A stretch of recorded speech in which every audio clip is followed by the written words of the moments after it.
Hello guys and welcome to RevNitro. இன்னைக்கு ரொம்ப நாள் கழிச்சு அகைன் என்னோட ஃபேவரட் பிளேஸுக்கு தான் வந்திருக்கேன், பைக் சர்வீஸ் சென்டர். அண்ட் இது எங்கே இருக்குன்னு வந்து பார்த்தீங்கன்னா SuperBikeDoc திருவள்ளூர். இன்றைக்கி முக்கியமாக வந்திருக்க ரீசன் வந்து பார்த்தீங்கன்னா ரொம்ப மாதம் முன்னாடி நீங்கள் வந்து ஒரு லாங் டைம் சப்ஸ்கிரைபர்னால் கண்டிப்பாக தெரிஞ்சிருக்கும். ரொம்ப மாதம் முன்னாடி நம்ம ஒரு வீடியோ பண்ணியிருந்தோம், யூஸ்டு மார்க்கெட்டில் வந்து சூப்பர் பைக் வந்து எப்படி பார்த்து வாங்குறதுன்னு சொல்லிட்டு கரெக்டாக சூஸ் பண்ணி. ஸோ அந்த வீடியோவில் வந்து பார்த்தீங்கன்னா நம்ம வண்டியோட பேப்பர் ஒர்க்ஸ்லேருந்து இன்ஜின் ஹெல்த்லேருந்து எல்லாமே செக் பண்ணி எப்படி வாங்குறது நம்ம போட்டிருப்போம். ஆல்மோஸ்ட் வந்து பார்த்திங்கன்னா ஒரு 1 hour டியூரேஷன் வந்துச்சு. ஸோ அதில் வந்து சர்வீஸ் ஆஸ்பெக்ட் வந்து நம்ம கண்டினியூ பண்ண வேணாம், அகைன் 2 hour போவோம், நீங்கள் விட்டு கிளிப்பிங்கன்னு தெரியும். ஸோ வந்து பேஸ்ட் ஆன் ரெஸ்பான்ஸ் வந்து நம்ம பண்ணலான்னு பிளான் பண்ணியிருந்தோம். ஸோ ரெஸ்பான்ஸ் வந்து நல்லா வந்துட்டு இருந்துச்சு. ஸோ அந்த வீடியோ வந்து கண்டினியூ பண்ணலான்ட்டு இன்றைக்கி அகெயின் SuperBikeDoc வந்து விசிட் பண்ணியிருக்கோம். பட் இத்தனை மாதம் கேப்பில் வந்து பார்த்திங்கன்னா நம்ம ஆள் வந்து புதுசாக ஒரு கடையை திறந்துட்டார். இது வந்து எங்கன்னு வந்து பார்த்திங்கன்னா திருவள்ளூரில் இருக்குது. ஸோ இன்றைக்கி வந்து நம்ம திருவள்ளூர் வந்திருக்கோம். இன்றைக்கி வந்து அந்த சர்வீஸ் ஆஸ்பெக்டில் நீங்கள் சூப்பர் பைக் வாங்கினதுக்கப்புறம் என்னெல்லாம் பார்க்கணும், என்னெல்லாம் செக் பண்ணணும், அதெல்லாம்ன்றது வந்து நம்ம பார்த்து தெரிஞ்சுக்க போகிறோம். ஸோ வாங்க வீடியோக்குள்ளே போகலாம். நம்ம hero of this show mister L bro welcome பண்ணிடுவோம். ப்ரோ வாங்க வாங்க ப்ரோ, வாங்க, ரொம்ப நாள் ஆச்சு பார்த்து. சரி, ஸோ ஓகே. அப்புறம் நம்ம லாஸ்ட்டாக வீடியோ வந்து பார்த்திங்கன்னா ஆல்மோஸ்ட் பல மாதங்களுக்கு முன்னாடி பண்ணோம். அப்போ வந்து பார்த்திங்கன்னா எனக்கு தெரிஞ்சு ஒரு 40,000 சப்ஸ்கிரைபர்ஸ் தான் இருந்தாங்க. ஸோ அதுக்கப்புறம் வந்து இப்போ தான் நம்ம 2வது வீடியோ பண்ணுறோம். ஸோ உங்களை பற்றி ஒரு ஸ்மால் இன்ட்ரோ நீங்கள் கொடுத்தீங்கன்னா பெட்டராக இருக்கும், ஏன்னா இப்போ வந்தவங்களுக்குலாம் கொஞ்சம் தெரியும் இல்லையா? ஐ எம் எழில். நம்ம ஆல்ரெடி பார்த்தீங்கன்னா ஆவடியில் ஷாப் வச்சுருந்தோம். ஆவடி ஷாப் வந்து நல்லா ரன் ஆகிட்டுருக்கு. ஸோ நம்ம அங்கே ஆவடி ஷாப்பில் என்னென்ன பண்ணிகிட்ருக்கோம்னாக்கா, நார்மலாக 200cc செக்மெண்ட்லேருந்து சூப்பர் பைக்ஸ் வரை எல்லா பைக்ஸும் சர்வீஸ் பண்ணிகிட்ருக்கோம். திருவள்ளூரில் வந்து பார்த்திங்கன்னா இப்போ ஆக்சரிஸ் ப்ளஸ் டீட்டெயிலிங் ஒர்க் பண்ணிகிட்ருக்கோம். ஆவடியில் வந்து உங்கள் சப்போர்ட் வந்து ரொம்பவே நல்லா இருந்தது, ரொம்ப தேங்க்ஸ். அதே மாதிரி எனக்கு திருவள்ளூர்லேயும் இந்த ஷாப்புக்கும் நீங்கள் சப்போர்ட் பண்ணீங்கன்னு நம்புகிறேன். நம்ம ஃபர்ஸ்ட் கொஸ்டினுக்கு போகலாம். எல் ப்ரோ, சர்வீஸ்ன்றது வந்து பார்த்தீங்கன்னா என்னதான் சர்வீஸ் சென்டருக்கு போகிறது எனக்கு பிடிச்சாலும் என்னோட பைக் சர்வீஸ் கொண்டு போகும்போது கொஞ்சம் கடுப்பாக தான் இருக்கும் சர்வீஸ் சென்டருக்குன்னு வரும்போது. ஸோ ஆனால் இது சர்வீஸ் வந்து பார்த்தீங்கன்னா நார்மலாக ஒரு சாதா வண்டியிலேருந்து லீட்டர் கிளாஸ் வரைக்குமே வந்து என்ன டிஃப்ரென்ஸு எல்லாமே எக்ஸ்பிளைன் பண்ணுவோம். கண்டிப்பாக அது வந்து நல்லாவே டிஃப்ரென்ஸ் இருக்கும் உங்களுக்கு. சாதா பைக்கில் பார்த்தீங்கன்னாக்கா சிங்கிள் சிலிண்டர் பைக்ஸில் இருக்கும். ஆனால் சூப்பர் பைக் பொறுத்த வரையும் பார்த்தீங்கன்னா சிங்கிள் சிலிண்டர், 2 சிலிண்டர், 4 சிலிண்டர், அதே வி டைப், எல் டைப் சொல்லிட்டு நிறைய வேரியன்ட் இருக்குது. சிங்கிள் சிலிண்டர் பைக்ஸை வந்து சர்வீஸ் ரிலேட்டடாக எடுத்திங்கனாக்கா ஜஸ்ட் அதில் வந்து பார்த்தீங்கன்னா ஒரு ஸ்பார்க் ப்ளக் இருக்கும். எல்லாமே வந்து நார்மலாக இருக்கும். ஸ்பார்க் ப்ளக்ஸ் ஒன்று இருக்கும், த்ராட்டில் பாடியில் ஒரு த்ராட்டில் பாடி தான் இருக்கும். அந்த மாதிரி சின்ன சின்ன கரெக்ஷன்ஸ் தான். அதுக்கும் வந்து நிறைய டிஃப்ரென்ஸ் இருக்கும் ஆனால் கண்டிப்பாக. ஸோ நீங்கள் சிங்கிள் சிலிண்டர் சர்வீஸ் பண்ணுறீங்கனாக்கா எல்லாமே வந்து சீப் அண்ட் பெஸ்ட்டாகவே இருக்கும். ஸோ நார்மல் ஸ்பார்க் ப்ளக் தான் இருக்கும், நார்மலாக ஒரு யூனிவர்சல் ஸ்பார்க் ப்ளக் தான் இருக்கும், CR9 அந்த மாதிரி டைப் ப்ளக் தான் இருக்கும். ஸோ ஏர் ஃபில்டர்ஸும் சீப் அண்ட் பெஸ்ட்டாக கிடச்சிரும். ஆயில் ஃபில்டர்ஸும் அதே மாதிரி தான். அதே மாதிரி இன்ஜின் ஆயில் கெப்பாசிட்டியும் பார்த்தீங்கன்னா கம்மியாக தான் இருக்கும். Maximum super bike normal bike பார்த்தீங்கன்னா 390க்கு தான் கொஞ்சம் ஹையஸ்ட் கெப்பாசிட்டியாக இருக்கும். 390 பார்த்தீங்கன்னா 1.75 லிட்டர் ஆயில் வருது. ஸோ அந்த மாதிரி பார்க்கும்போது நார்மல் பைக்ஸுக்கு வந்து ரொம்பவே கம்மியாக இருக்கும். காஸ்ட் எஃபிஷியன்சியாகவும் இருக்கும், மெயின்டெனன்ஸும் கொஞ்சம் கம்மியாக இருக்கும்.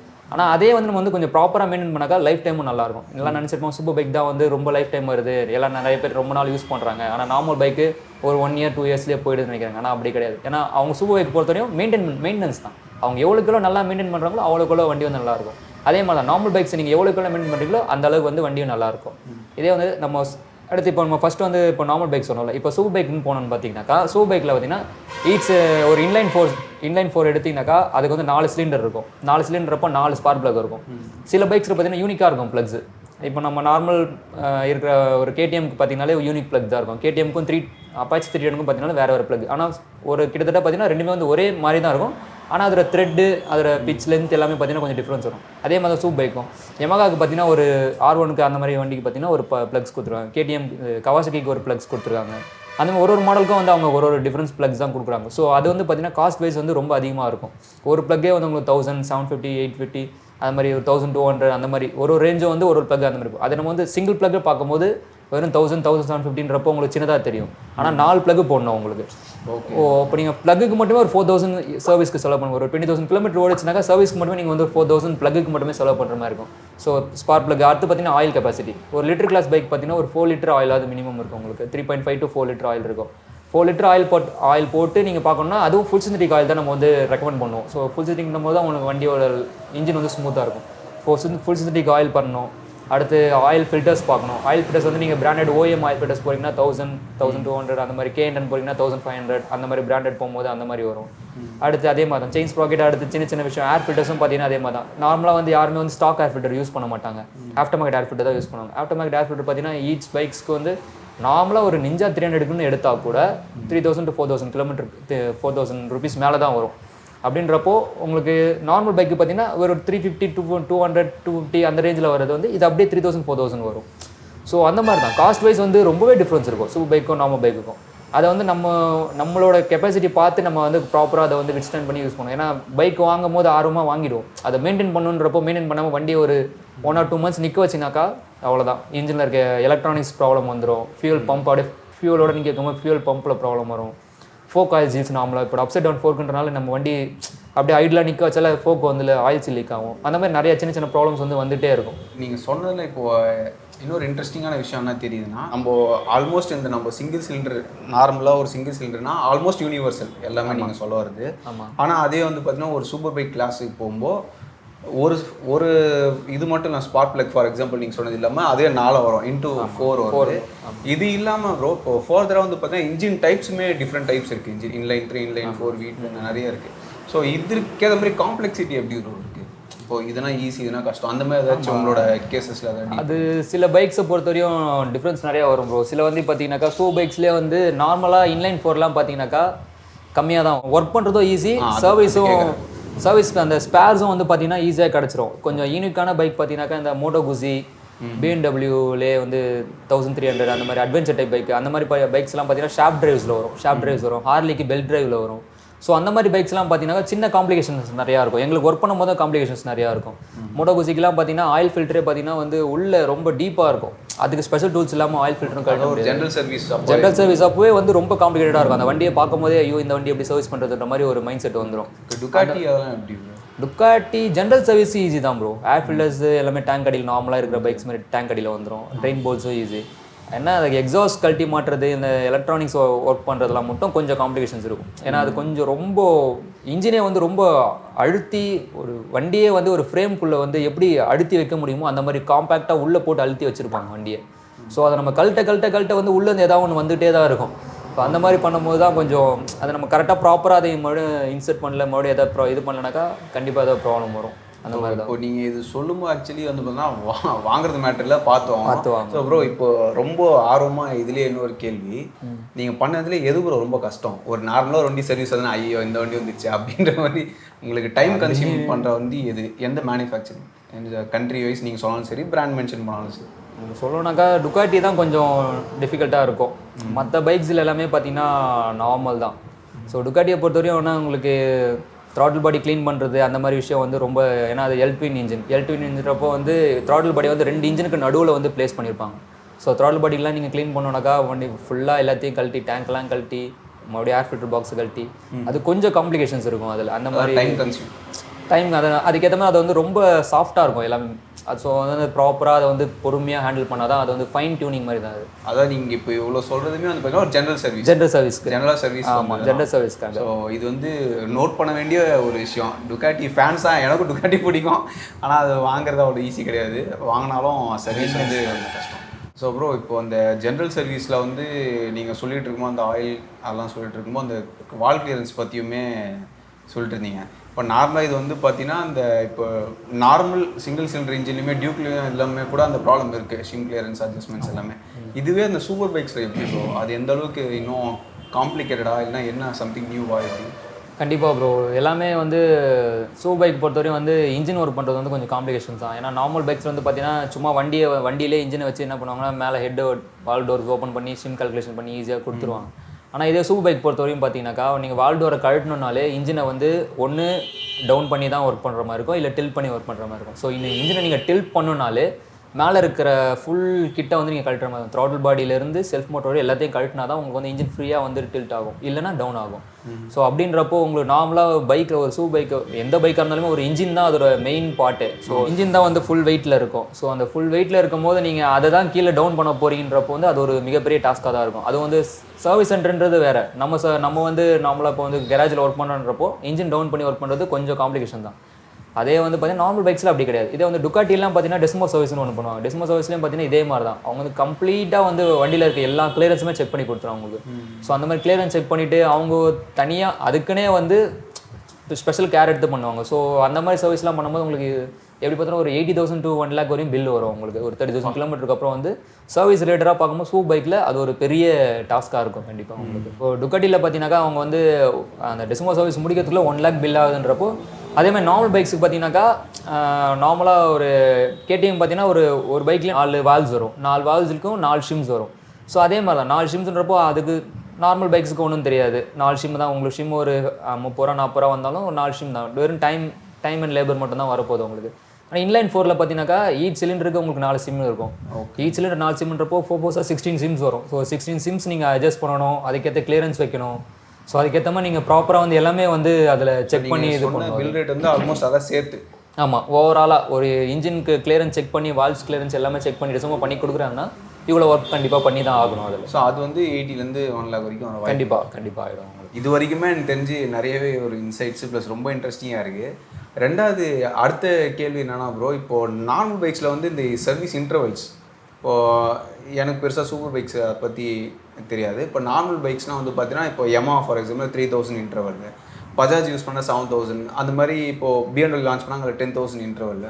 ஸோ இதே சூப்பர் பைக் கேட்டகரியில் எப்படி ப்ரோ அந்த இன்டர்வல்ஸ்லாம் எப்படி இருக்குது? ஒரு பிராண்ட் வைஸ் நீங்கள் முடிஞ்சால் ஷேர் பண்ணுங்கள். பிராண்ட் வைஸ் பார்த்தீங்கன்னா எல்லா பைக்ஸ்க்கும் அதே மாதிரி தான். ஆல்மோஸ்ட் வந்து எல்லா பைக்ஸ்லையும் வந்து அவங்களுக்கு ஏற்ற மாதிரி இது கொடுத்துருவாங்க. அவங்க ஏன்னா பிராண்ட் ஒரு பிராண்ட் வந்து ஒரு ரீஜன்லேருந்து வருது. ஸோ இப்போ இட்டாலினாக்கா அவங்களோட கிளைமேட்டுக்கு ஏற்ற மாதிரி அவங்க ஒரு ட்ரெயின் இன்டர்வல் கொடுக்குறாங்க. ஸோ யமகா, கவாசகி இது எல்லாம் பார்த்தீங்கன்னாக்கா சுசுக்கிலாம் பார்த்தீங்கன்னா அவங்க எல்லாம் ஒரே ரீஜன்லேருந்து வராங்க. ஜப்பான்றப்போ அவங்க எல்லாமே வந்து பார்த்தீங்கன்னா ஒரே ட்ரெயின் இன்டர்வல் கொடுக்குறாங்க. ஸோ 10,000 BMW 10,000 கொடுக்குறாங்கனாக்கா அவங்க ஒரு ரீஜனில் இருக்காங்க. அதே மாதிரி ட்ரையம்ஃப்க்கும் பார்த்தீங்கன்னா 10,000 கொடுக்குறாங்க. ஹார்லிக்கும் வந்து 10,000 ட்ரெயின் இன்டர்வல் கொடுக்குறாங்க. அவங்க ரீஜனுக்கு ஏற்ற மாதிரி தான் வந்து ட்ரெயின் இன்டர்வலே அவங்க ப்ரொவைட் பண்ணுறாங்க. அப்படி பார்த்தீங்கன்னாக்கா உங்களுக்கு ரொம்ப ட்ரெயின் இன்டர்வல் கம்மின்னு பார்த்தீங்கன்னா நம்ம டிவிஎஸ் இந்த மாதிரி பைக்ஸ்லாம் வந்து கம்மியாக தான் வச்சுருக்காங்க. ஏன்னா நிறையா அவங்க வந்து லோ அண்ட் பைக்ஸ் தான் பண்ணுறதுனால நார்மல் ஆயில் தான் யூஸ் பண்ணுறாங்க. மினரல் ஆயில் இல்லைனாக்கா செமி சிந்தட்டிக் ஆயில் தான் யூஸ் பண்ணுறாங்க. ஸோ அதுக்கேற்ற மாதிரியான ட்ரெயின் இன்டர்வல் வந்து கொடுத்துருக்காங்க. அவங்க ஒரு 2500 to 3000 ட்ரெயின் இன்டர்வல் கொடுக்குறாங்க. இதே பஜாஜ் பார்த்தீங்கன்னா அவங்க ஒரு 6000 to 7000 ட்ரெயின் இன்டர்வல் கொடுக்குறாங்க. கேடிஎம்மும் அதே தான், பஜாஜ் அண்ட் கேடிஎம் ஒரே தான். யமகா பார்த்தீங்கன்னா நார்மல் பைக்ஸ்க்கு 3000, அதே சூப்பர் பைக்ஸ் போடுறப்போ 10,000 கொடுக்குறாங்க.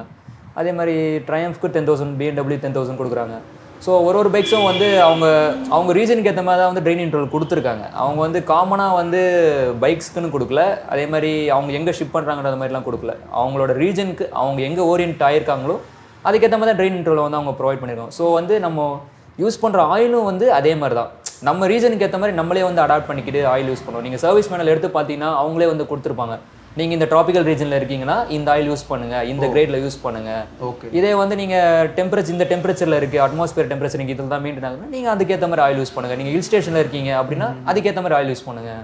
ஸோ அப்படின்றத வந்து நீங்கள் சொல்கிறது வந்து பார்த்தீங்கன்னா அந்த பிராண்டே கொடுக்குறாங்க. பிராண்டே வந்து சர்வீஸ் நம்மளோட டெம்பரேச்சர் லெவலுக்கு ஏற்ற மாதிரி நீங்கள் யூஸ் பண்ணுங்கள். ஆமாம், நீங்கள் கவாசக்கியில் பார்த்தீங்கனாலே அவங்களே கொடுத்துருப்பாங்க. ஒரு 3 கிரேட் வந்து ப்ரொவைட் பண்ணுவாங்க. 10-15, 10-40, 20-40, 20-50 அப்படின்ற மாதிரி ஒரு 3 கிரேட் வந்து அவங்களே வந்து ஒரு டேபிள் போட்டு கொடுத்துருவாங்க. இந்த டெம்பரேச்சர் நீங்கள் இந்த ரீஜனில் நீங்கள் ஒன்றுமே இல்லை ஓனர்ஸ் மேலே எடுத்து பார்த்தீங்கன்னா அவங்களே வந்து ஒரு சின்ன டேபிள் கொடுத்துருப்பாங்க. லைட்டாக நீங்கள் கொஞ்சம் ரெஃபர் பண்ணி பார்த்தீங்கன்னா தெரிஞ்சிடும். இது உண்மையாலே வந்து பார்த்தீங்கன்னா எனக்கு ஒரு ரொம்ப புது பாயிண்ட்டு. பட் இது உங்களோட இத்தனை வருஷம் எக்ஸ்பீரியன்ஸில் எப்படி ப்ரோ கஸ்டமர்ஸ் அவராக இருக்காங்களா இந்த மாதிரி? அது இல்லாமல் பிராண்ட் இப்போ அங்கேருந்து இங்கே வருது இல்லையா, அவங்க என்ன ப்ரோ அவங்க கண்ட்ரி ஆயில் போட்டு இது பண்ணுறாங்களா இல்லைன்னா இங்கேத்த சிச்சுவேஷன்ஸ் என்வரான்மெண்ட் கேட்ட மாதிரி தான்?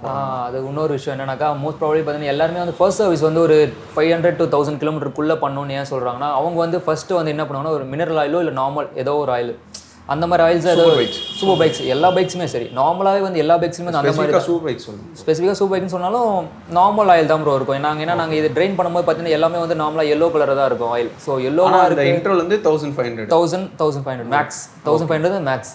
ஏன்னா அந்த இன்ஜினை பொறுத்தவரைக்கும் ஃபர்ஸ்ட் சர்வீஸில் உள்ள வந்து ஏதாவது மெட்டல் பீசஸ் பர் இருக்கலாம், அந்த மாதிரி தான் இருக்கலாம். இன்னொன்று வந்து அவங்களுக்கு ஏதோ ஒரு பிரச்சனை ஏதாவது ஆகிடக்கூடாதுன்றதுக்காண்டி வந்து அந்த மாதிரி நார்மல் ஆயில் விட்டுட்டு ஸோ வந்து அவங்க ஒரு ஃப்ளஷ் அவுட் பண்ணுற மாதிரி தான்.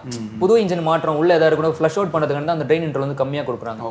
அப்படின்றப்போ அவங்க ஃபர்ஸ்ட் சர்வீஸ் ஆயில் வரும்போது பார்த்தீங்கன்னாக்கா நார்மல் ஆயில் தான் போட்டிருப்பாங்க. எனக்கு தெரிஞ்சு ஒரு செமி சிந்தரிக் அந்த மாதிரி தான் இருந்திருக்கணும். ஸோ அந்த மாதிரி ஆயில் யூஸ் பண்ணுறதுனால தான் அவங்க ட்ரெயின் இன்டர்வல் கம்மியாக கொடுக்குறாங்க.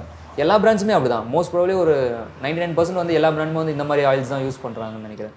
ஸோ அந்த மாதிரி ஆயில் யூஸ் பண்ணனால ட்ரெயின் இன்டர்வல் அவங்க வந்து கம்மியாக கொடுக்குறாங்க. ஸோ ஒன்ஸ் அது வந்து இங்கே நம்ம கண்ட்ரி இப்போ சப்போஸ் சிபி யூனிட் வருது, இப்போ இங்கே வருதுன்னா அந்த 1500 அப்புறம் நம்ம டேக் கேர் பண்ணி இங்கே என்ன ஆயில் ரெக்கமெண்ட் நீங்கள் சொல்ல மாதிரி டேபிள் இருந்துச்சு அதை பார்த்து அந்த ஆயிலில் வந்து போடணும். கரெக்டுங்களா? ஆமாம், கஸ்டமர்ஸ்க்கு வந்து நிறைய பேர் அந்த அவேர்னஸ் இல்லை. என்ன பண்ணுறாங்கன்னா கஸ்டமர் வந்து ஓப்பனாக வந்து என்ன பண்ணுறாங்க, அவன் வந்து இந்த ஆயில் போடுறான் எனக்கு அந்த ஆயில் போடுங்க, இவர் இந்த ஆயில் போடுறாரு எனக்கு இந்த ஆயில் போடுங்க, அவர் யூஸ் பண்ணி பார்த்தாரு நல்லா இருக்குன்னு சொல்கிறாரு. ஆனால் அவருக்கு வந்து பார்த்தீங்கன்னாக்கா யமாஹா யூஸ் பண்ணியிருப்பாரு, இவர் கவாசகி யூஸ் பண்ணிட்டு இருப்பாரு. ஓகே. ஸோ அதில் உங்களுக்கு பார்த்தீங்கன்னா யமாஹாவில் வந்து CP4 இருந்திருக்கும், கிராஸ் பிளைனில் இருந்திருக்கும். இதில் வந்து பார்த்தீங்கன்னா இன்லைன் 4 இருந்திருக்கும். அதோட ஃபயரிங் ஆர்டர் வேறு, இதோட ஃபயரிங் ஆர்டர் அதுவும் ஒரு இது. அந்த இன்ஜினோட டிசைன் வேறு, அதோட கெப்பாசிட்டி வேறு, அதோட கியர் பாக்ஸ், கிளச் பிளேட்ஸ் எல்லாமே வந்து டிஃப்ரென்ஸ் வரும். ஸோ நம்ம பைக்கு என்னன்றதை வந்து நம்ம வந்து டிசைட் பண்ணுறதுக்கு ஒரு செல்ஃப் அவேர்னஸ் கண்டிப்பாக தேவைப்படும். அது உங்களுக்கு அந்த நீங்களாக வந்து ஏதாவது ஒரு ரெஃபர் பண்ணுறது, இல்லை ஓனர்ஸ் மெனுவில் பார்க்குறது, இல்லை அந்த மாதிரி விஷயங்கள் சின்ன சின்ன விஷயங்கள் வந்து நம்மளாக படித்து தெரிஞ்சுக்கிறது வந்து ஒரு நல்ல விஷயம். ஏன்னா சொல்கிறவங்க வந்து எப்படி சொல்லுவாங்க தெரியாது. ஏன்னா அவங்களோட தாட்டில் அவங்களோட ஒப்பீனியனில் சொல்லுவாங்க. சில பேர் என்ன பண்ண ஹில் ஸ்டேஷனில் இருந்திருப்பாங்க, இல்லை ஹில் ஸ்டேஷன் பக்கத்தில் இருந்திருப்பாங்க. அவங்களுக்கு வந்து நார்மல் கொஞ்சம் லோ கிரேட் ஆயில் போட்டாலே அவங்களுக்கு செட் ஆகிருக்கும். ஸோ அவங்க இங்கே வரும்போது நான் இந்த ஆயில் தான் யூஸ் பண்ணுறேன் எனக்கு நல்லா இருக்குது அப்படின்னும். ஸோ அவங்க ரொம்ப நாளாக அந்த இடத்துல இருக்கனால அவங்க அந்த ஆயில் யூஸ் பண்ணுறாங்க, அவங்களுக்கு வந்து தெரிஞ்சிருக்காது, பெருசாக எதுவும் தெரிஞ்சிருக்காது. நம்ம வந்து ட்ராபிக் இப்போ சென்னையில் இருக்கணும், சென்னையில் நார்மலாக வந்து 50 டிகிரி வரையும் வெயில் போயிட்டு இருக்கு. ஸோ ரொம்ப ஹாட்டாக இருக்கும். ஸோ அதுக்கு வித்ஸ்டாண்ட் பண்ணுற மாதிரி நம்ம வண்டியும் ஹீட் ஆகிடும், அட்மாஸ்பியரும் ஹீட்டாக இருக்கும், வண்டி கூல் ஆகிறதுக்கு லேட் ஆகும். ஸோ அதுக்கேற்ற மாதிரி அவங்க ஹில் ஸ்டேஷன்றப்போ நார்மலாக ஒரு 20 டிகிரி அந்த மாதிரி தான் இருக்குன்னா அதுக்கேற்ற மாதிரி ஆயில். ஸோ ஆயிலோட திக்னஸ் வந்து பார்த்தீங்கன்னா ஒன்றுமே இல்லை. சிம்பிளாக சொன்னால் ஒரு தேங்காய் எண்ணெய் எடுத்து நீங்கள் வெயில் காலத்தில் வச்சு பாருங்கள் வெளியே, அதே மாதிரி ஒரு மழை காலத்து குளிர் காலத்தில் வச்சு பாருங்க, அவ்வளோதான் வித்தியாசம். அதே தான் இன்ஜின் ஆயிலும். இன்ஜின் ஆயில் ஒன்றும் பெருசாக டிஃப்ரென்ஸ் இல்லை. அதே கெமிக்கல், இது நேச்சுரல் ஆயில், அது வந்து கெமிக்கல் ஆயில். அதே உள்ளே இருக்கிற ஆல்மோஸ்ட் எல்லாமே அதுதான், லூப்ரிகேஷன் தான். ஸோ அதோட டெம்பரேச்சருக்கு ஏற்ற மாதிரி தான் ஆயில் நம்ம இது வந்து பார்த்தீங்கன்னா ஒரு இம்பார்ட்டண்ட்டான டேக்அவே.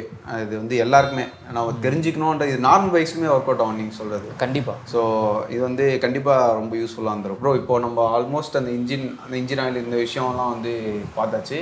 இப்போது இன்னொரு முக்கியமான விஷயம் ப்ரோ, இது வந்து பர்சனலாக எங்களுக்கு வந்து கமெண்ட்ஸ்லேயே வந்துருக்கு, இன்ஸ்டாகிராம்லேயுமே ரிப்ளை வந்திருக்கு. இப்போ என்னென்னா, இப்போது சூப்பர் பைக்ஸ் வந்து பார்த்தீங்கன்னா ஆல்மோஸ்ட் லேக்ஸ் அண்ட் லேக்ஸ் கொடுத்து வாங்குறாங்க. ஒரு 500 கிலோமீட்டர்ஸ் இல்லை ஒரு வீக்கெண்ட் வந்து ஒரு ட்ரைவ் போகிறாங்க. ஸோ அந்தமாரி டைமில் வந்து ஒரு ஓனராக எனக்கு என்னெல்லாம் விஷயம் ப்ரோ தெரியணும். இப்போ நான் இன்றைக்கி ரைட் கிளம்புறேன், ஒரு இங்கேருந்து ஒரு 1000 கிலோமீட்டர் ரைட்ஸ் பிளான் பண்ணியிருக்கேன். எனக்கு வந்து செக் பாயிண்ட்டாக என்னெல்லாம் விஷயம் ப்ரோ தெரியணும், இதெல்லாம் நல்லா இருக்கா, இந்த கண்டிஷன் நல்லா இருக்கான்னு அந்த மாதிரி தான் சொல்லுங்கள். ஒன்றும் இல்லை ப்ரோ, சிம்பிள் தான். நீங்கள் ஃபஸ்ட்டு ரைடு போகிறதுக்கு முன்னாடி பார்த்தீங்கன்னாக்கா பேசிக்காக ஒரு விஷயம் பண்ணணும். ஃபஸ்ட்டு நீங்கள் வந்து வண்டியை வந்து க்ளீன் பண்ணணும். நீங்கள் சொந்தமாக வந்து வண்டியை க்ளீன் பண்ணணும். சொந்தமாக ஏன் க்ளீன் பண்ணுறோன்னு சொல்கிறோன்னாக்கா, நீங்கள் வண்டியை துடைக்கும் போது தான் எந்த ஸ்க்ரூஸ் எதாவது லூஸாக இருக்கா, இல்லை எதாவது ஸ்பேர் பார்ட்ஸ் எதாவது மிஸ் ஆகுதா, இல்லை ஏதாவது நம்ம டைட் பண்ணணுமா, இது பண்ணுறப்ப பேசிக்காகவே வந்து உங்களுக்கு அது தெரிஞ்சிடும். வண்டியை வைப் பண்ணும்போது, ரப் பண்ணும்போது, நம்ம க்ளீனாக துடைக்கப்போ வீல் நெட்டை நீங்கள் இப்போ தொடச்சிட்டே இருக்கீங்க, வீல் ஆக்சில் கிட்ட துடைக்கும் போது வீல் நெட்டை கை வச்சு பாருங்க, லூஸாக இருக்குது, ஓகே நம்ம ரைட் போகிறது லூஸாக இருக்குது, ஸோ டைட் பண்ணிடலாம். ஓகே, அப்படியே வீலில் துடைக்கிறீங்க, வீலை துடைக்கும் போது பஞ்சர் இருக்கா, வீல் நம்ம ரிம்ஸ் துடைக்கும் போது பஞ்சர் இருக்கா, அதை நம்ம இன்ஸ்பெக்ட் பண்ணிக்கலாம். அப்படியே ஹெட்லைட்ஸ் கிட்ட துடைக்கும் போது ஹெட்லைட்டில் ஸ்க்ராச்சஸ் எதாவது இருக்கா பார்த்துக்கலாம். அப்படியே பிரேக்ஸு க்ளீன் பண்ண, ஃபோக் ஆயில் லீக் ஆகுறது, இந்த மாதிரி சின்ன சின்ன விஷயம். ஏன்னா நீங்கள் ஓனாக செல்ஃப் கேர் எடுக்கும் போது தான் வண்டி வந்து உங்ககிட்ட பேசுகிற மாதிரி இருக்கும். ஸோ ஓகே, நீங்கள் வண்டி ரப் பண்ணும்போது ஓகே அந்த இடத்துல பார்க்குறோம் அப்படின்றது தான் ஒன்று. இன்னொன்று அதே மாதிரி தான், நீங்கள் ரைடு போகிறீங்கன்னா எடுத்த உடனே என்ன பண்ணணும்னா, ஒன்றுமே இல்லை ப்ரோ, வண்டியை ஒரு சுற்றி ஒரு வாக் அரவுண்ட் பாருங்கள், இந்த டயர்ஸில் ஏர் ப்ரெஷர் இருக்கா இது பாருங்கள். அடுத்து ஒரு கிளச்சு கிளச் கேபிள் எப்படி இருக்குது, நீங்கள் கிளச்சை பிடிக்கும் போதே தெரியும் கிளச் கேபிள் எப்படி இருக்குன்னு. சாஃப்டாக இருந்தால் ஓகே நல்லா இருக்குது, இல்லை ஒரு மாதிரி ரஃப்பாக ஏதோ போயிட்டு வர மாதிரி இருக்குன்னா கிளச் கேபிள் இருக்குன்னு. ஏன்னா நீங்கள் ரைட் போகிறீங்க, ரைட் போகும்போது உங்களுக்கு அந்த ஃப்ரீனஸ் இருந்தால் தான் உங்களுக்கு வந்து அந்த பீஸ் ஆஃப் மைண்ட் இருக்கும். ஸோ அந்த கிளச் பிளே திடீர்னு கேபிள் ஆரம்பிச்சுன்னு வச்சுக்கோங்களேன், நடுவில் போய் நம்ம ரோட்டில் நிற்கிற மாதிரி இருக்கும், அந்த மாதிரி இருக்கும். அந்த எக்ஸ்பீரியன்ஸ் எனக்கு நடந்திருக்கு. ஆனால் என்னன்னா, சாதா ஒரு பைக் வச்சிருக்கனால சம்பவ சோர்ஸ் பண்ணியாச்சு. இதே ஒரு சூப்பர் பைக் இந்த மாதிரி பைக்னா அது ஒரு கஷ்டமாக. அதான் கண்டிப்பாக நம்ம இதெல்லாம் வந்து மெயின்டைன் பண்ணியே ஆகணும். அதே மாதிரி செயின் ஸ்லாக் பார்த்துக்கணும். செயின் ரொம்ப லூஸாக இருந்தால் ரன்னிங்கில் அவுந்துடும், இல்லைனா கட் ஆகிறதுக்கும் சான்ஸ் இருக்குது. அந்த மாதிரி தான் சின்ன சின்ன விஷயம் நம்மளால் என்ன இன்ஸ்பெக்ட் பண்ண முடியும்னா, ஏர் ப்ரெஷர் பார்க்கலாம், செயினோட ஸ்லாக் செக் பண்ணிக்கலாம், அப்புறம் கிளச் கேபிள்ஸ் பார்த்துக்கலாம், பிரேக் பேட்ஸ் வந்து விஷுவலாக இன்ஸ்பெக்ட் பண்ணிக்கலாம். இந்த மாதிரி சின்ன சின்ன விஷயம் தான். ஆமாம், நீங்கள் அதை சொன்ன மாதிரி இந்த மேபி தொடக்கும் அலாய் பெண்டு தெரியலாம், ஃபோர்க் ஆயில் லீக் தெரியலாம். கண்டிப்பாக நம்ம வண்டியை தான் ஒன்றுமே இல்லை, ரைட் போகும்போது வண்டியை துடைக்கணும். நம்ம துடைக்கிறதுல தான் வந்து நம்மளை எவ்வளோக்குள்ள அப்சர்வ் பண்ணுறோன்றது ஈஸியாக தெரியும். நீங்கள் அப்சர்வே பண்ணணும், துடைக்க ஆரம்பிச்சினாலே நீங்களே அப்சர்வ் பண்ண ஆரம்பிச்சிருவீங்க. இது வந்து இந்த பைக் தான் வச்சிருக்கோம் கிடையாது, ஆல்மோஸ்ட் எல்லா பைக் இருக்கோம், எல்லா பைக்குமே அது ஒரு யூஸ்ஃபுல்லான பாயிண்ட்டு. உண்மையிலே நல்ல ஒரு இன்னொரு டேக்கு. அடுத்த கேள்வி, ஸோ இன்னும் கொஞ்சம் அந்த கான்வர்சேஷன் இன்ட்ரெஸ்டிங் ஆகும். அடுத்து வந்து பார்த்தீங்கன்னா ரிலையபிலிட்டி ஆஸ்பெக்ட். நிறைய பிராண்ட் இருக்குது அண்ட் இப்போ வந்து பார்த்திங்கன்னா புதுசாக பிராண்டும் வந்துக்கிட்டு இருக்குது, லீடர் கிளாஸ்லேயுமே வந்துக்கிட்டு இருக்குது. ஸோ உங்களோட எக்ஸ்பீரியன்ஸில் நீங்கள் அட்டன் பண்ண நிறைய கேசஸில் இந்த ரிலையபிலிட்டினா உங்களுக்கு ஒரு டாப் ஆர்டர்லேருந்து என்னெல்லாம் வண்டி மைண்ட்ஸில் வருது? பிராண்ட் வைஸ் சொன்னால் கூட ஓகே தான், வண்டி இல்லைனா.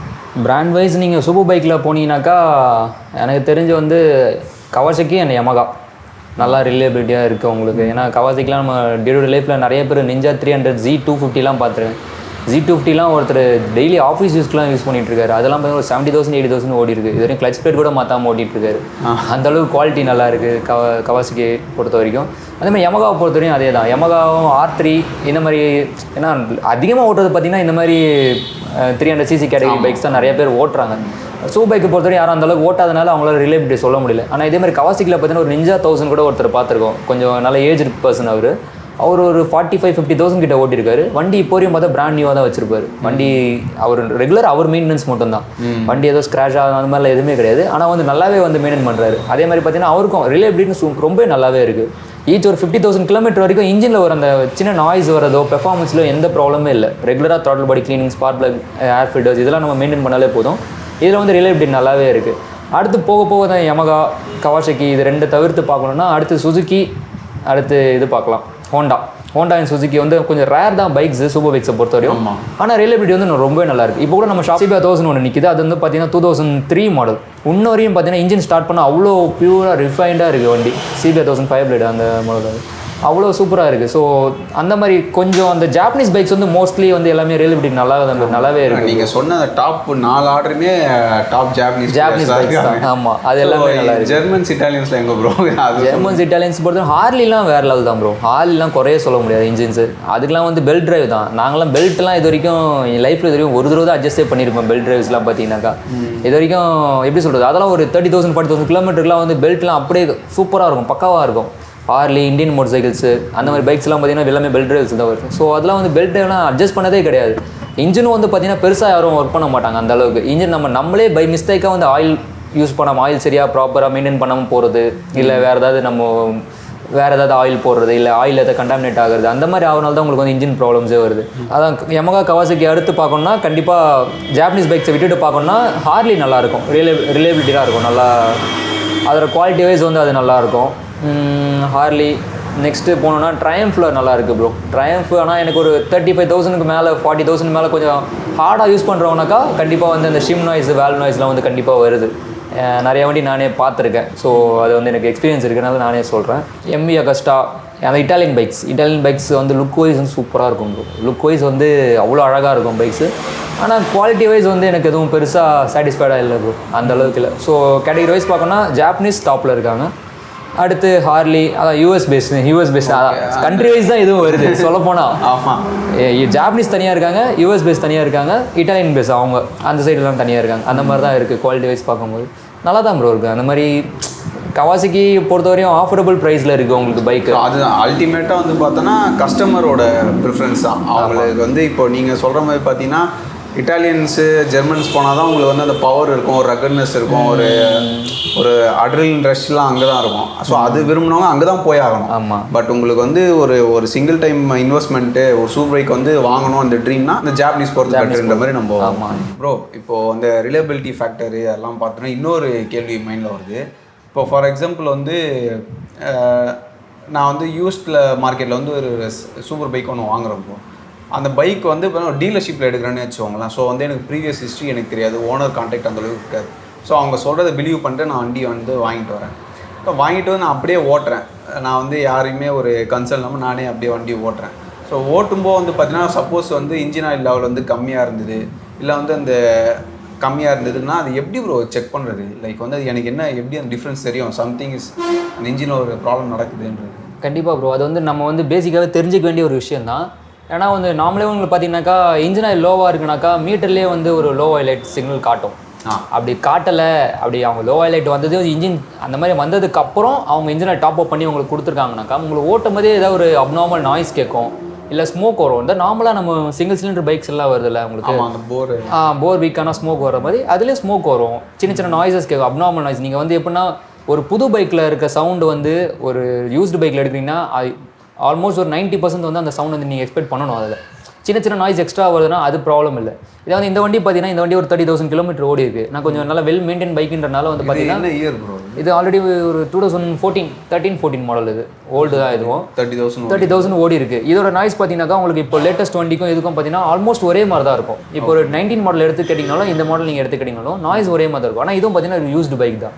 ஸோ அதை வந்து நம்ம வந்து பேசிக்காக வந்து இந்த பைக்குக்கும் அந்த பைக்கும் சவுண்ட் எப்படி இருக்குது அப்படின்றத நீங்கள் வண்டி வாங்க போகிறதுக்கு முன்னாடியே வந்து அதை வந்து ஒரு நோட் வந்து கேட்டுட்டு போயிடணும். இல்லை ஒரு டெஸ்ட் ட்ரைவ் அந்த வண்டி ஒரு டெஸ்ட் ட்ரைவ் பண்ணிட்டு போயிருக்கணும். அதாவது புதுசு பார்த்துட்டு நம்ம ஒரு ஆமாம் சின்ன டிஃப்ரென்ஸ் தான். அப்படி நீங்கள் இப்படி பார்த்துட்டு போனீங்க ஒரு சின்ன டிஃப்ரென்ஸ் தான் இருக்கும். இல்லை நீங்கள் எதுவுமே தெரியும் பிளைண்டாக அந்த வண்டி எடுத்து ஓட்டுறீங்கனாக்கா ஓகே நீங்கள் ஒரு 200cc பைக் ஓட்டிருப்பீங்க, லைட்டாக ஒரு 650cc எடுக்கிற ஒரு ஹைப்லேயுமே அது ஹைப்லேயே ஆமாம் உங்களுக்கு வண்டி நல்லா பவராக தெரியும். வண்டி நாய்ஸ் வந்து உங்களுக்கு அந்த நோட் பண்ண மாட்டீங்க.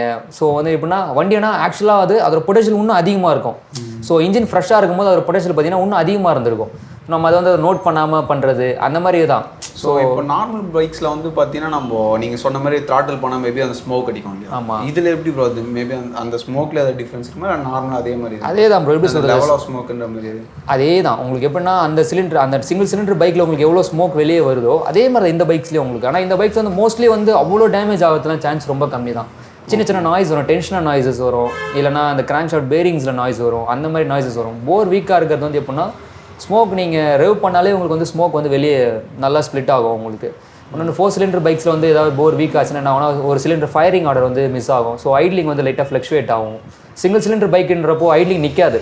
நார்மலாக உங்களுக்கு இன்ஜின் ப்ராப்ளம் தான் ஐட்லிங் நிற்காது, நம்ம ரைஸ் பண்ணிகிட்டே இருக்கிற மாதிரி இருக்கும். 4 சிலிண்டர் பைக்னா என்ன ஆகும் ஐட்லிங் லைட்டாக ஃப்ளக்ஷுவேட் ஆகும். 1.2 2 2.1 அப்படி சொல்லிட்டு மறுபடியும் 1.5 1 அப்படி சொல்லிட்டு லோ ஆகிட்டே இருக்கும். மிஸ்ஸிங் ஆகும், ஃபயரிங் ஆர்டர் மிஸ்ஸிங் ஆகும், ஸ்மோக் வந்து கண்டிப்பாக வெளியே ஒரு சம பாயிண்ட்.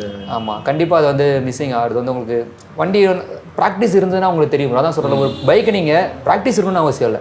அதே மாடல் பைக்கை நல்லா ஒருத்தர் புது வண்டியோ ஏதோ ஒருத்தர் வச்சுருக்காங்கன்னா மெயின்டைன் பண்ண பைக் இருக்குன்னா அது ஒரு கிளான்ஸ் ஒரு ரவுண்டு ஒரு 5 மினிட்ஸ் அதில் பைக்கில் ஸ்பெண்ட் பண்ணிவிட்டு நீங்கள் இந்த வண்டி பார்த்தீங்கன்னா உங்களுக்கு டிஃப்ரென்ஸ் கண்டிப்பாக தெரியும். ஆமாம் அந்த வண்டி இந்த வண்டி டிஃப்ரென்ஸ் தெரியுது அப்படின்ற ஒரு ஃபீல் உங்களுக்கு வந்து கண்டிப்பாக வந்து வரும். ஓகே. ஸோ ப்ரோ இப்போது இதுலேருந்து இன்னொரு கேள்வி கொஞ்சம் நெகட்டிவாக தான் இருக்கும், ஆனால் கேட்குறேன். இப்போது சப்போஸ் வாங்கிட்டு அந்த இன்ஜினே வந்து பார்த்தீங்கன்னா போர் வந்து போயிடுச்சுன்னா அது நம்ம அந்த எக்ஸ்பென்ஸ் எவ்வளோ ப்ரோ வருது, எவ்வளோ பேர் பண்ணுற மாதிரி இருக்கும்? எக்ஸ்பென்சஸ் பார்த்தீங்கன்னாக்கா உங்களுக்கு அதே தான் ப்ரோ. எப்படி சொல்கிறது, சிங்கிள் சிலிண்டர் பைக்கு வந்து பார்த்தீங்கன்னா ஒரு 4000 5000லேயே வந்து இன்ஜினோட போர் இந்த மாதிரி கிட் எல்லாமே உங்களுக்கு வந்து கிடச்சிடும். 4 சிலிண்டர் பைக்குன்றப்போ வந்து மேனுஃபேக்சரிங் வந்து எதுவுமே இந்தியாவில் கிடையாது. சில பைக்ஸ் வந்து மேக்ஸிமம் சிபியூ தான், எல்லாமே சிபியூ பைக்ஸ் வரும். இந்தியாவில் அசம்பிள் பண்ணியிருப்பாங்க, எல்லாமே பண்ணியிருப்பாங்க. ஸ்பேஸ் எல்லாமே வந்து இம்போர்ட் பண்ணி தான் பண்ணியிருப்பாங்க. ஸோ வந்து உங்களுக்கு எதுவுமே பார்த்தீங்கன்னாக்கா எல்லாமே வந்து நீங்கள் இம்போர்ட் பண்ணினா தான் உங்களுக்கு வருன்ற ஒரு ஸ்டேட்டில் தான் இருப்பீங்க. ஸோ நீங்கள் ஷோரூம் போனாலும் சரி, வெளியே நீங்கள் ட்ரை பண்ணாலும் சரி, இம்போர்ட் தான். இம்போர்ட்ன்றப்போ உங்களுக்கு இந்தியன் கவர்மெண்ட்டை பற்றி உங்களுக்கு நல்லாவே தெரியும். இம்போர்ட்ன்றப்போ உங்களுக்கு டாக்ஸஸ் வந்து அதிகமாக இருக்கும், டியூட்டிஸ் அதிகமாக இருக்கும்.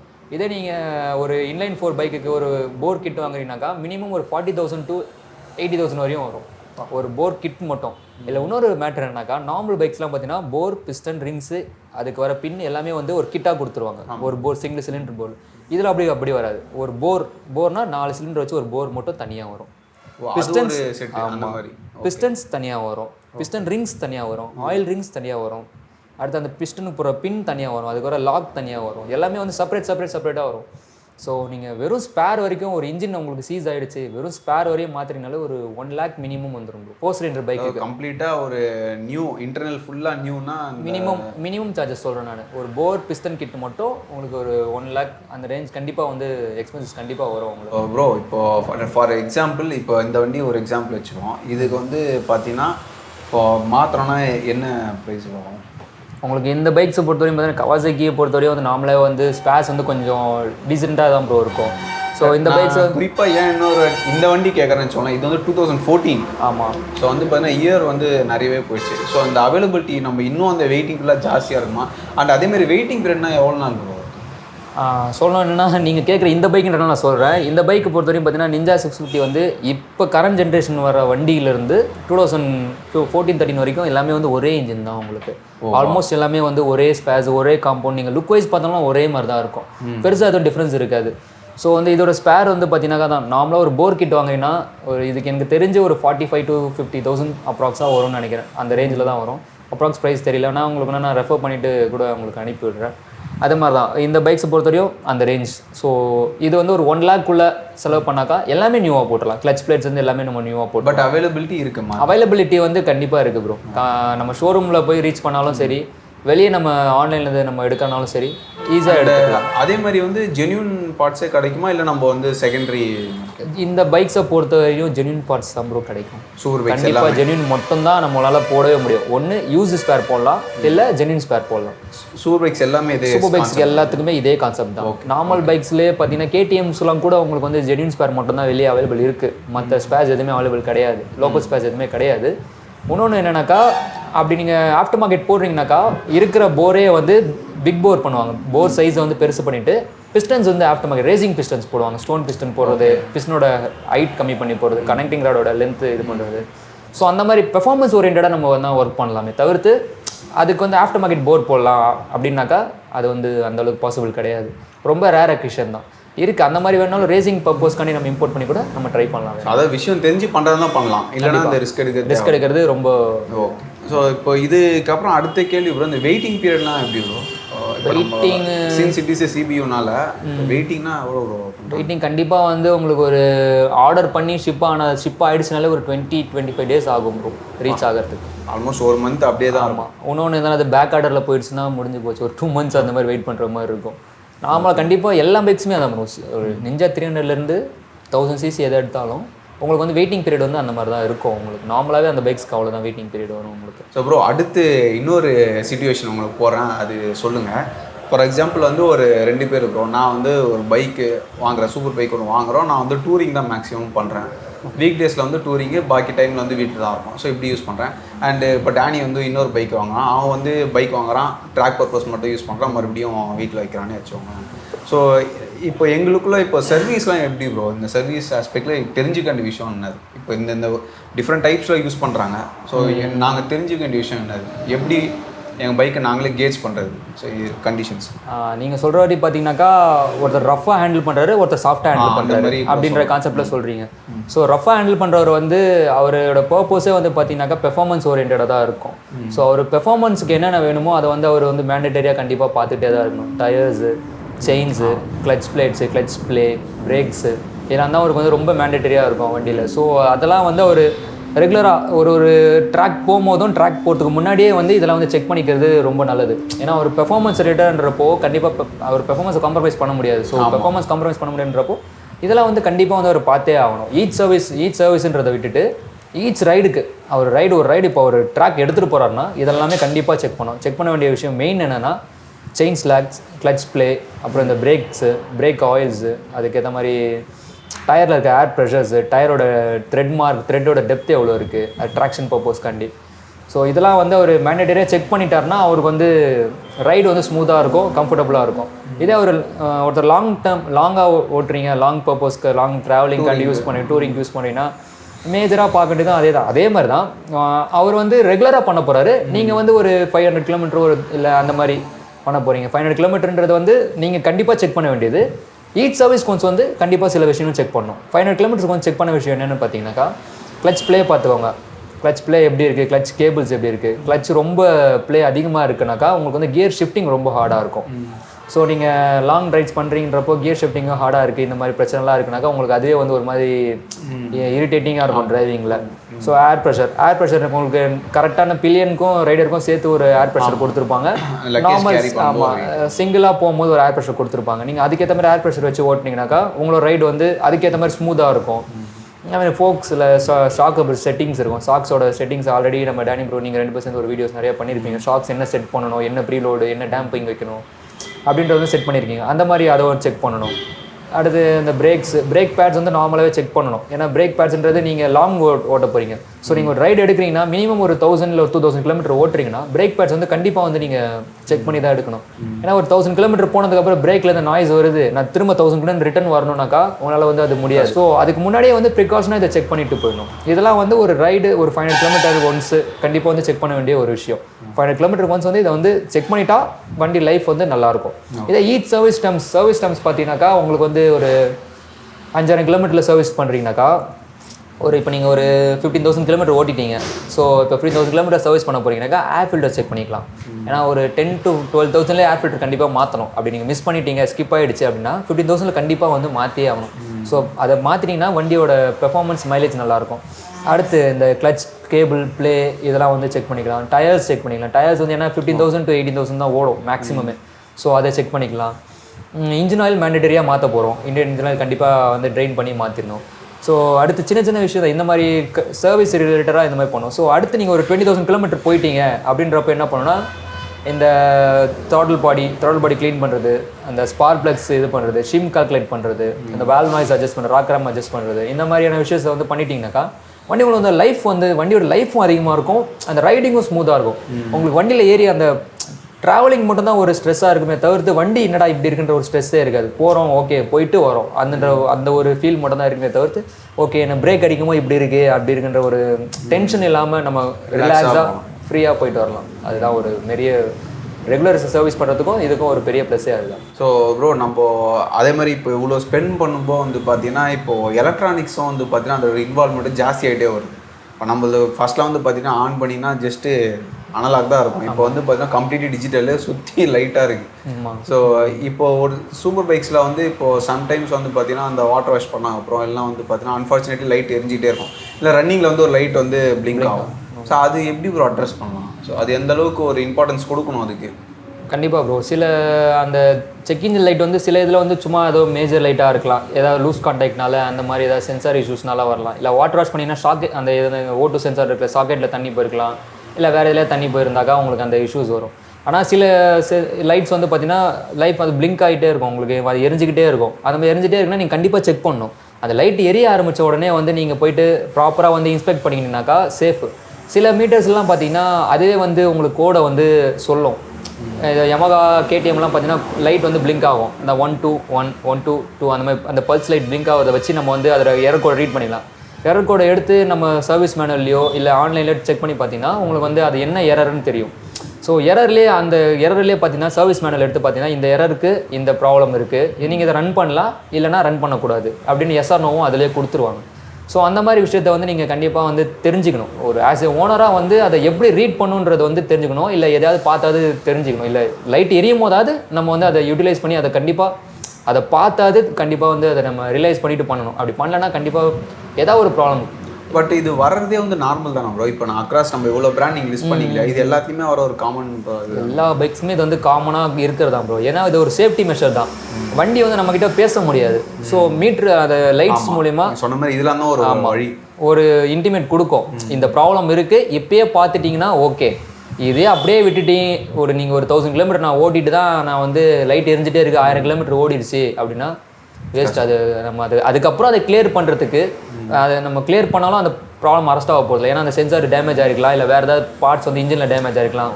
ஸோ அதுக்கப்புறம் நம்ம அதை ரீப்ளேஸ் பண்ணி இது பண்ணுறது வந்து அதுக்கு முன்னாடியே பண்ணுறது ப்ரிவென்ஷன் பெட்டர் பியூர்ன்ற மாதிரி தான். அதே மாதிரி தான் பார்த்துக்கலாம். ஓகே. ஸோ அதுவுமே வந்து பார்த்தீங்கன்னா நம்ம லைட்டர் நோட்டாக எடுக்காமல் அது பெட்டர் டு க்யூர். ஆமாம். ஸோ ப்ரோ, அடுத்து இன்னொரு இம்பார்ட்டண்டான கேள்வி, நம்ம சர்வீஸ் சென்டர் ஸ்பெசிஃபிக்காக நம்ம டீலர்ஷிப்பில் சர்வீஸ் சென்டர் போகிறது வேறு. இப்போ உங்ககிட்ட வந்து இப்போ சர்வீஸ் பண்ணுறதுல வந்து பார்த்தீங்கன்னா ஒரு கஸ்டமர் இன்னொரு மெயின் ரீசன் வரதுக்கு என்னென்னா அந்த காஸ்ட்டு தான். ஸோ அவங்களுக்கு என்னெல்லாம் மாதிரி ஃப்ளெக்சிபிலிட்டிஸ் ப்ரோ இருக்குது? இப்போ ஒரு சிலவங்க வந்து பார்த்தீங்கன்னா ரொம்ப காஸ்ட் எஃபெக்டிவாக கேட்பாங்க, ஸோ பெரிய 1000 cc வச்சுருவாங்க, காஸ்ட் எஃபெக்டிவாக வருவாங்க. ஒரு சிலவங்க வந்து ரெடி டு ஸ்பெண்ட்ன்ற மாதிரி வருவாங்க, இதில் மேக்ஸிமம் எவ்வளோ அப்கிரேட் பண்ண முடியுமோ பண்ணி கொடுன்னு கேட்பாங்க. ஸோ அவங்களுக்கு என்னெல்லாம் ப்ரோ ஆப்ஷன்ஸ் இருக்குது? இப்போ நார்மல் பைக்ஸ்னால் நிறைய ஆஃப்டர் மார்க்கெட் பார்ட்ஸ் இருக்குது. ஆமாம். ஸோ இதே சூப்பர் பைக்ஸில் எப்படி ப்ரோ? சூப்பர் பைக்ஸை பொறுத்தவரையும் அதே தான் ப்ரோ. உங்களுக்கு எப்படின்னா பிரேக் பேட்ஸ் வந்து ஆரம்பிக்கலாம். பிரேக் பேட்ஸ் பார்த்தீங்கன்னாக்கா சின்டர், டபுள் சின்டர், நார்மல் பேட்ஸ் இருக்குது, இல்லைனாக்கா ஓஎம் பேட்ஸ் இருக்குது. ஓஎம் பேட்ஸில் ரேசிங் பேட்ஸ்ன்னு தனியாக வரும், செராமிக் பேட்ஸ்ன்னு தனியாக வரும். ஸோ ஒரு பேட்ஸும் பார்த்தீங்கன்னா ஒரு ரேட்டில் வரும். சில பேட்ஸ் பார்த்தீங்கன்னாக்கா ஓஎம் பேட்ஸோட ரேட் அதிகமாக இருக்கும். ஒரு சில பேட் பார்த்தீங்கன்னா ஓஎம் பேட்ஸோட ரொம்ப ரேட்டு கம்மியாக இருக்கும். இது ஓஎம் பேட்ஸ் வந்து ஒன்று வாங்குற டைமில் இதை நீங்கள் 2 வாங்கிட்டு போயிடலாம். ஸோ சில பேர் வந்து அந்த மாதிரி காஸ்ட் எஃபிஷியன்சியாக பார்ப்பாங்க. இல்லை நான் சும்மா சிட்டிக்குள்ளே தான் ஓட்டேன், அவ்வளோ ஹார்டாக ஓட்ட மாட்டேன்றவங்க வந்து நார்மல் பேட்ஸ் யூஸ் பண்ணிப்பாங்க. நார்மல் பேட்ஸ் போட்டு யூஸ் பண்ணிவிட்டு ஆனால் ஒரு பேட் நீங்கள் வாங்குறது 2 பேட் வாங்கிக்கலான்றப்போ என்ன பண்ணாலும் லைஃப் டைம் உங்களுக்கு அதிகமாக இருக்கும். ஸோ அதுவும் காஸ்ட் எஃபிஷியன்ட்டாகவும் இருக்குது, டபுள் லைஃப்ன்றதுனால அப்படி பண்ணுவாங்க. அதே மாதிரி ஏர் ஃபில்டர்ஸும் அப்படி தான். ஏர் ஃபில்டர்ஸ் சில பேர் என்ன பண்ணுவாங்க, ஓஎம் ஃபில்டர்ஸே போட்டாங்கன்னா ரேட் கம்மியாக வரும். சில பேர் என்ன பண்ணுவாங்கன்னா அப்கிரேட் பண்ணணும் அப்படின்னு சொல்லிட்டு பிஎம்சி, கேஎன்டன் அந்த மாதிரி ஸ்பிரிண்ட் இந்த மாதிரி ஏர் ஃபில்டர்ஸ்லாம் நிறைய யூஸ் பண்ணுவாங்க. அந்த மாதிரி ஏர் ஃபில்டர் போகிறது என்னன்னாக்கா இது ட்ரிபிள் த காஸ்ட் இருக்கும், ஆனால் லைஃப் டைம் அதிகமாக இருக்கும். பெர்ஃபார்மன்ஸ் அண்ட் லைஃப் டைம் அதிகமாக இருக்கும். வாஷபிள் அந்த மாதிரி சில ஃபீச்சர்ஸ் அதிகமாக இருக்கும். ஸோ நம்ம பண்ணுறது வந்து ஸ்பெண்ட் பண்ணுறத ரீசனபிளாக ஸ்பெண்ட் பண்ணாக்கா கண்டிப்பாக உங்களுக்கு நல்லாவே இருக்கும் ப்ரோ. செயின் ஸ்ப்ராக்கெட்லேருந்து எல்லாமே அப்படி தான். சில பேர் ரேசிங் செயின் ஸ்ப்ராக்கெட் போடுவாங்க, இந்த ஓர்டெக்ஸு, ஜேடி ரேசிங் நிறைய ஸ்ப்ராக்கெட்ஸ் இருக்குது, இம்போர்ட் ஸ்ப்ராக்கெட்ஸ்லாம் நிறையா இருக்குது. சில பேர் ஓஎம் ஸ்ப்ராக்கெட்ஸே போடுவாங்க. சில பேர் வந்து இந்தியன் மேனுஃபேக்சரிங் ஸ்ப்ராக்கெட்ஸே நிறையா இருக்குது. வெறும் ஸ்ப்ராக்கெட்ஸு, ஃப்ரண்ட் ஸ்ப்ராக்கெட் தனியாக, பேக் ஸ்ப்ராக்கெட் தனியாக வரும், செயின்ஸ் தனியாக வரும். ரோலான் செயின்ஸ் போடுவாங்க, இல்லை அதிலே டிஐடி செயின்ஸ் காப்பி நிறையா வருது, அந்த மாதிரி செயின்ஸ் போடுவாங்க. ஜேடி செயின்ஸ் பாக்கெட் காப்பீஸ் நிறையா வருது. ஸோ அந்த மாதிரி போடும்போது காஸ்ட் எஃபிஷியன்சியாக இருக்கும். ஆனால் சில பேர் வந்து எல்லா ஆஸ்பெக்ட்லையுமே எல்லா அப்போ வந்து பார்த்தீங்கன்னா ஒரு ஓஎம் ப்ராடக்ட் வந்து நம்ம ஒரு மீட்டர் சென்டராக வச்சோன்னா அது கீழேயும் இருக்குது, மேலேயும் இருக்குது. So depends on the person spending capacity. ஆமாம், கண்டிப்பாக அது வந்து நம்மளோட கெப்பாசிட்டி பொறுத்து நம்மளுக்கு இது போதும்னு நினச்சா இது போதும், இது நம்ம அப்கிரேட் பண்ணணும்னு நினச்சா அதுக்கேற்ற மாதிரி ரிசல்ட்டும் மாறும். கண்டிப்பாக டிஃப்ரென்ஸ் இருக்கும் ப்ரோ. அதுக்காண்டி தான் நம்ம வந்து ஸ்பெண்ட் பண்ணுறோம். ஸோ அவங்க ஒருத்தருங்க R&D பண்ணி கொடுக்குற பொருளை வந்து இன்னொருத்தவங்க வந்து அந்த மாதிரிலாம் எதுவுமே இல்லை, இது போட்டால் வண்டி ஓடும். ஸோ அது வந்து நம்ம R&D பண்ணுறது வேறு, அவங்க ஆஸ் இட் இஸ் ஓகே இது போட்டால் கரெக்டாக இருக்கும் அப்படின்னு சொல்லி கொடுக்குறது வேறு. அதுதான் மேட்ரு. ஸோ ஒரு யூஸராக இது வந்து ரொம்ப ரொம்ப இம்பார்ட்டண்ட்டாக பாயிண்ட்டு, நம்ம எல்லாமே தெரிஞ்சிக்க வேண்டிய விஷயம். ஸோ நம்ம எவ்வளோ ஸ்பெண்ட் பண்ணுறோமோ அதுக்கேற்ற பர்ஃபார்மன்ஸு, அவுட்புட், பெனிஃபிட்ஸ் அது எல்லாமே அதில் தான் இருக்குது. ஸோ அதில் வந்து காம்ப்ரமைஸ் பண்ணுறது வேஸ்ட். வண்டி வாங்கியாச்சு, ஸோ அதுக்கேற்ற ஸ்பெண்டும் பண்ணணும். அப்புறம் அடுத்து ஒரு இம்பார்ட்டண்ட்டான கேள்வி, பெட்ரோல் பற்றின கேள்வி ப்ரோ. இது வந்து நார்மல் பைக் வச்சுருந்தாலும் சரி, சூப்பர் பைக்னாலும் சரி, எந்த ஒரு ஆட்டோமொபைல் இன்ஜின் உள்ள இதுதான் சரி, பெட்ரோல்னு வரும்போது வந்து பார்த்தீங்கன்னா நம்ம நார்மலாக பெட்ரோல் இருக்குது, பவர் பெட்ரோல் இருக்குது, 95 ஆக்டேன் இருக்குது. ஸோ இது வந்து எப்படி ப்ரோ, எப்படி இம்பேக்ட் பண்ணுது சூப்பர் பைக்ஸ் ஓனர்ஸ்க்கு? இது எந்த அளவுக்கு இம்பார்ட்டன்ட்? கண்டிப்பாக ப்ரோ. உங்களுக்கு பெர்ஃபார்மன்ஸ் சூப்பர் பைக் எடுக்கிறதுக்கே வந்து மெயின் ரீசன் வந்து பார்த்தீங்கன்னா பெர்ஃபார்மன்ஸ் தான். ஸோ பெர்ஃபார்மன்ஸ்க்காக நீங்கள் போகும்போது பார்த்தீங்கன்னாக்கா ஸ்பீடோ இல்லை 95 ஆக்டேன் ஹை ஆக்டேன் பெட்ரோல் போடுறது தான் வந்து ஒரு அட்வைஸ்ன்றத மேண்டட்டரியே அதுதான். ஏன்னா வந்து நார்மல் பெட்ரோல் பார்த்தீங்கன்னாக்கா உங்களுக்கு கார்பன் டெபாசிட் அதிகமாகும், லீட்ஸ் லீடு அவங்களுக்கு அதில் எப்படி சொல்கிறது, நார்மலாக நீங்கள் த்ராட்டில் பாடி கழட்டி பார்க்கும்போதே தெரியும் கார்பன் ஃபுல்லாக பிளாக்காக வந்து ஃபார்ம் ஆக ஆரம்பிச்சிடும். இதே வந்து நார்மல் பைக்குன்றப்போ உங்களுக்கு மெயின்டெனன்ஸ் வந்து சொல்லியிருந்தோம் ரொம்ப சீப்பாக இருக்கும் அப்படின்றப்போ. இதே வந்து நீங்கள் சூப்பர் பைக்கை பொறுத்தவரை மெயின்டெனன்ஸே உங்களுக்கு வந்து ஒரு பெரிய டாஸ்க்காக தான் இருக்கும். ஒரு 10,000 15,000 வருதுன்றப்போ அதே ஒரு பெரிய டாஸ்க்காக தான் இருக்கும். ஸோ அந்த டைமில் உங்களுக்கு இந்த மாதிரி இதுவும் ஒரு ப்ராப்ளமாக இருக்குது அப்படின்றத நீங்கள் கன்சிடர் பண்ணணுன்னாக்கா கண்டிப்பாக கொஞ்சம் நல்ல ரேஞ்ச் ஃபியூவல் போடுறது தான் மேட்டரே இருக்கும். உங்களுக்கு ஃபியூவலை பொறுத்தவரையும் நீங்கள் எந்த அளவுக்கு ஹை ஆக்டேன் ஃபியூவல் போடுறீங்களோ வண்டியோட பெர்ஃபார்மன்ஸ் வந்து அந்தளவுக்கு லீனியராக வண்டியை ஸ்மூத்தாக மூவ் ஆகுதுலேருந்து எல்லாமே நல்லாயிருக்கும். நார்மல் பைக்கில் உங்களுக்கு பெருசாக இம்பாக்ட் இருக்காது, வண்டி பவர் டெலிவரிலையோ சரி அந்த உங்களுக்கு அந்தளவுக்கு ஃபீல் பண்ண முடியாது. சூப்பர் பைக்கில் வந்து கண்டிப்பாக அந்த இம்பாக்ட் இருக்கும். ஐட்லிங் ஃப்ரெஷ்வேக்ஷன் இருக்கும், ஐட்லிங் லைட்டாக ஏறி இறங்கும், அந்த மாதிரி ப்ராப்ளம் இருக்கும். சில டைம் வண்டி லேக் ஆகும், சடன் த்ராட்டில் கொடுத்தாங்கன்னா வண்டி வந்து லேக் ஆகிட்டு அப்புறம் மூவ் ஆகும். என்னென்னு பார்த்தீங்கன்னா ஒன்றுமே இருக்காது, நீங்கள் ஜஸ்ட் டேங்க்ல இருக்க ஃபியூவலை ஃபுல்லாக ட்ரைன் பண்ணிவிட்டு நியூ ஃபியூவல் ஆட் பண்ணினாலே போதும், வண்டியோட பெர்ஃபார்மன்ஸே வந்து கண்டிப்பாக டிஃப்ரென்ஸ் தெரியும். அது பட் இது பெர்ஃபார்மன்ஸை தாண்டி இன்ஜினோட நம்ம ஒரு லாங் டைமாக அந்த பைக்கோட அசோசியேட் ஆகும்போது அதில் ஏதாச்சும் நம்மளுக்கு ஒரு வண்டியோட லைஃப்லையோ அதில் தான் டிஃப்ரென்ஸ் நம்மளுக்கு. அதுதான் ப்ரோ நான் சொல்கிறது, ஃபஸ்ட்டே சொன்னதான், த்ராட்டில் பாடியில் கார்பன் டெபாசிட் ஆகுதுன்னா உங்களுக்கு அதே தான் இன்ஜினோட வேல்வ்ஸ்லையும் டெபாசிட் ஆகும். ஸோ லாங்கர் டைமில் நம்மளுக்கு அந்த டியூரேஷன் வந்து இன்னும் அதிகமாக இருக்கும். வேல்வ்ஸில் அந்த பிஸ்டனோட பிஸ்டன் டாப்பில் அந்த பிஸ்டன் அந்த உள்ள கம்ப்ரஷன் சேம்பரில் வந்து பார்த்தீங்கன்னா கார்பன் டெபாசிட் உள்ள உங்களுக்கு அதிகமாகிட்டே போகும். ஸோ நீங்கள் வண்டி நல்லா மெயின்டைன் பண்ண போகிறீங்கனாக்கா ஸ்பீடோ இல்லை ஹை ஆக்டேன் ஃபியூவல் போடுறது வந்து அட்வைஸ் தான். கண்டிப்பாக நீங்கள் இப்போ ட்ரை பண்ணி பார்த்தீங்கனாலே உங்களுக்கு டிஃப்ரென்ஸ் நல்லா தெரியும் உங்களுக்கு. பட் அதான் நீங்கள் சொல்ல மாதிரி லாங் டைமாக நீங்கள் அந்த பைக்கோட அசோசியேட்னா better to go for power petrol. இது வரைக்கும் நான் கேட்ட கேள்விக்கு வந்து பொறுமையாக ஒன்றுக்கும் ஆன்சர் பண்ணிட்டு ரொம்ப ரொம்ப நன்றி. ப்ளஸ் வந்து என்னென்னா நிறைய கொஸ்டின் வந்து கேட்டதே தான், பட் இருந்தாலும் நம்ம வீடியோ பின்னாடியுமே அதுதான் மறுபடியும் பேச போகிறோம். பட் இருந்தாலும் பொறுமையாக உட்காந்து ஆன்சர் பண்ணுறது ரொம்ப தேங்க்ஸ். இதே மாதிரி வேறு ஏதாச்சும் கண்டென்ட்டு இந்த மாதிரி நம்ம மறுபடியும் சந்திக்கலாம், அதுக்கு ஆப்பர்ச்சுனிட்டி கொடுக்கணும். ரொம்ப தேங்க்ஸ். ப்ளஸ் வந்து இன்னொரு விஷயம் என்னென்னா நீங்கள் திருவள்ளூரில் உங்கள் நியூஸ் ஸ்டோருக்கு இன்வைட் பண்ணுறதும் ரொம்ப தேங்க்ஸ். ஸோ மக்களுக்கு நீங்கள் ஏதாவது சொல்லலாம் கூட சொல்லலாம். ஆக்சுவலாக நம்ம இங்கே என்ன பண்ணிகிட்டு இருக்கோம்னு பார்த்தீங்கன்னாக்கா ஆக்சரிஸ் ப்ளஸ் டீட்டெயிலிங் சர்வீஸை வந்து செகண்டரியாக தான் வச்சுருக்கோம். சர்வீஸ் வந்து உங்களுக்கு கண்டிப்பாக ஃப்யூச்சரில் கொடுப்போம். அதே மாதிரி நீங்கள் எனக்கு ஆவடியில் என்ன அளவுக்கு எனக்கு சப்போர்ட் கொடுத்தீங்களோ அதே மாதிரி திருவள்ளூரில் கொடுக்கணும். அதுதான் எனக்கு ரொம்ப பெரிய ஒரு ரிக்வெஸ்ட்டாக இருக்கும். கண்டிப்பாக நீங்கள் ஒரு தடவை வந்து ஷாப் விசிட் பண்ணி பாருங்கள். கண்டிப்பாக உங்களுக்கு எல்லாருக்குமே பெஸ்ட் ஆஃபர்ஸில் வந்து ஆக்சஸ் உங்களுக்கு ப்ரொவைட் பண்ணுறோம். Okay, thank you bro. Thank you so much.